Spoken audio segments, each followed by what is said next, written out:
chicken rice, and chicken rice is one of my favorites. I used to eat this about 5 times a week when I lived in Singapore back in the 90s. Then I moved to Los Angeles and didn't have my chicken rice.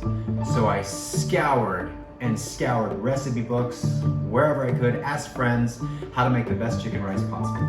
Yeah, that's right, and it's one of the most favorite local dishes here in Singapore. So you grew up with it, right? Of course Yeah. I did. Yeah, it's one of my favorites. So what we've done here is we've come together, and she's put her lifelong knowledge of chicken rice, and I put my internet scouring knowledge together, and we came up with what we think is the best chicken rice recipe. arguably. Always arguably. Okay, so right now she's gonna work on the stock, and tell us how we're gonna do that.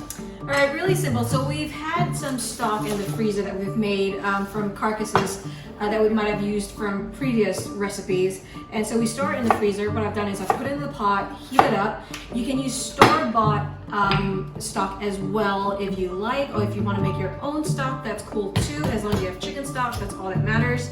I'm gonna get Mike to help me slice a couple of ginger slices, and I'm gonna use the leafy ends of the scallions, and all you have to do is just chuck it in the chicken stock, a few chunks. I like ginger. Ginger. And we're just gonna chuck it in that stock, leave it in there while you cook the rest of your stuff. Really simple. Okay, we're gonna start off with a spring onion ginger dip, and this dip is absolutely fantastic. You are gonna love it. You've probably had it before in Hong Kong or when you go to a Cantonese restaurant.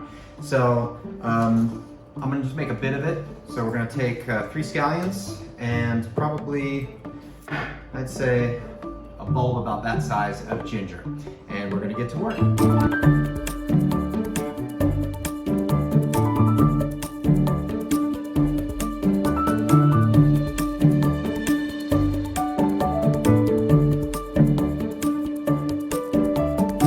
Okay, so now we have our mortar and pestle, and I always use mortar and pestle. It just tastes better, a little texture in there as well. And let's give it a decent mash up. Not too much, you don't want to completely smash everything, but use your best judgment. Well, of course, my husband Mike Kasem forgot the most important ingredient of the spring onion ginger dip, peanut oil. Okay, thanks to my wife, we've brought the peanut oil up to just before smoking point, and now we're going to use it to sear all the ingredients and bring out all the aromas. It's very simple, the spring onion and ginger dip with the peanut oil, and you just want to give it a little taste. Always make sure it's seasoned. Right, that's not seasoned enough. I didn't put enough salt in it. So, is that perfect? It's lovely, it's going to be so good. Okay, I can't wait. All right, now we're gonna get to the chili sauce, and the reason we're doing all this now is because this is the way that the Kasems cook. We like our sauces to be prepped beforehand.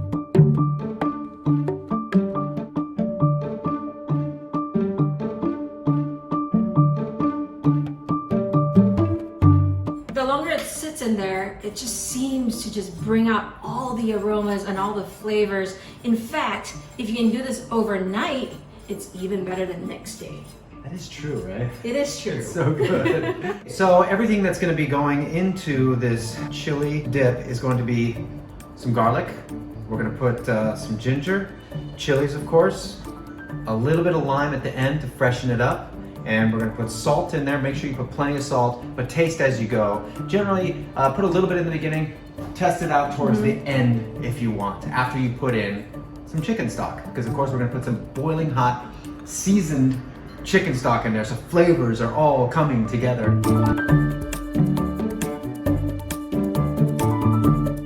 Okay, now it's time for the chicken, and a lot of you probably, if you've made chicken rice at home before, you start the chicken first and then you use that stock. We told you we make the stock first using another carcass and then go with the chicken. Now, I don't go for a whole chicken. That is totally fine if you do that. That's the right way to do it, to be honest with you. But I find that when you do the whole chicken, it just takes a little bit longer to get everything cooked right. And honestly, my favorite parts are just the thigh and the breast. It's so important to put some salt on the skin of your chicken. It will help with the consistency of it after it's cooked, and also kind of rub it in, massage the chicken, and get that skin in the shape. It's kind of like almost like putting sandpaper on the skin. It really works and it's good. Smooths that skin out. The skin is so important. Here is the secret to perfect chicken rice as far as the chicken is concerned. Steep the chicken. Okay, we brought it to a boil. I'm gonna turn that off completely, and then I'm gonna put the chicken in there.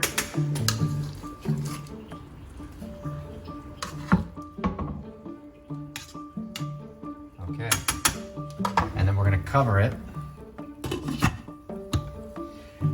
And I'm telling you, with the heat off, this chicken is gonna come out so incredibly soft. Even if you overcook it, I go for about 30 minutes when it's like that. And even if you overcook it and then you put it on that ice, it's still gonna come out way softer than your friend's chicken rice. All right, now we're gonna get started on probably the most important part of the meal. It's the rice, that's right. Okay, so I got some ingredients here, really simple. I've got some garlic, about 3 cloves, and 2 things of shallots. Now, it really depends on how much rice you're cooking, but this is how much we're doing. We've got 2 cups of rice, washed and ready to go. You can do it different ways, okay? You can either fry the rice with the oil and the fat and the garlic and all that stuff. Some people do it that way. Now we do it the other way. So what we're actually gonna do first is to render this chicken fat that we've taken from the chicken, just part of the chicken. Just a little bit goes a long way. And then we're gonna chop these up. We're gonna put it all in there for about 15 minutes on the stove to render and get all that beautiful fat coming out of there. And then put that in with the rice along with the chicken stock.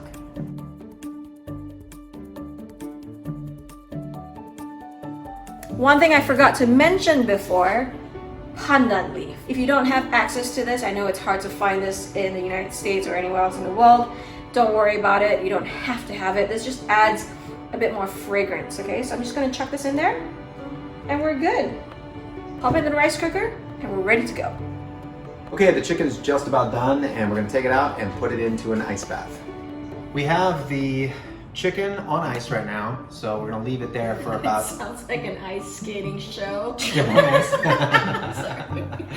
So we'll leave that there for about 7 minutes or so. You know, sometimes it feels like it's too long. It's not. It takes a while to cool that down all the way from the inside. So about 7 minutes. Now we just have a drizzle, and this is quite simple. You get your sugar out, a little bit of chicken stock from that beautiful chicken we just made, soy sauce, and thank you, a high quality sesame oil or low quality sesame oil, whatever you have. Sesame oil, sesame oil, sesame oil. All right, here we go. A little bit of that soy sauce, the chicken stock, maybe more chicken stock than soy sauce because you don't want it to be too strong.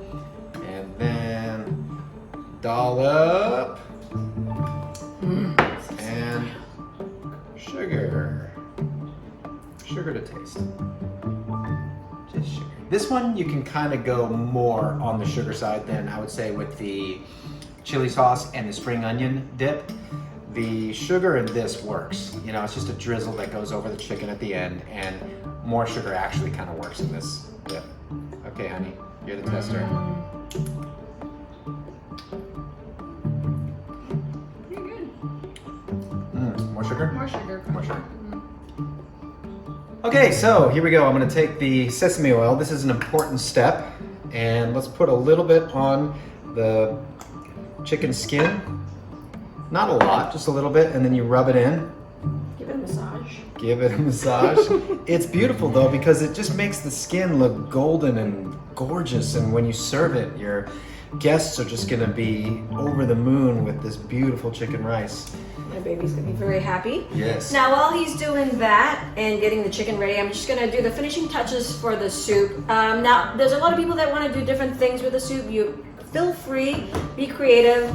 I know my mom puts cabbage in the soup along with some fish balls and quail eggs. Now that's her traditional way. She's from Hainan, so she likes to do it that way. Now She's for from us, Hainan. Okay.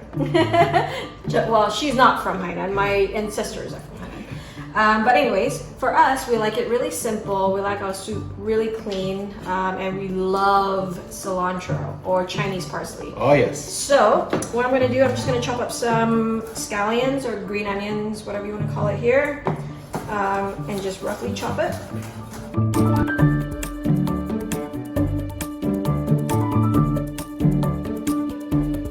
Look how soft that is. And there you have it, our chicken rice, homemade with love. This is perfect. I'm ready to dig in. My baby's hungry. How do you say bon appetit in Chinese? 吃饭. That just means eat. Yeah, that's what we tell people to do. Eat.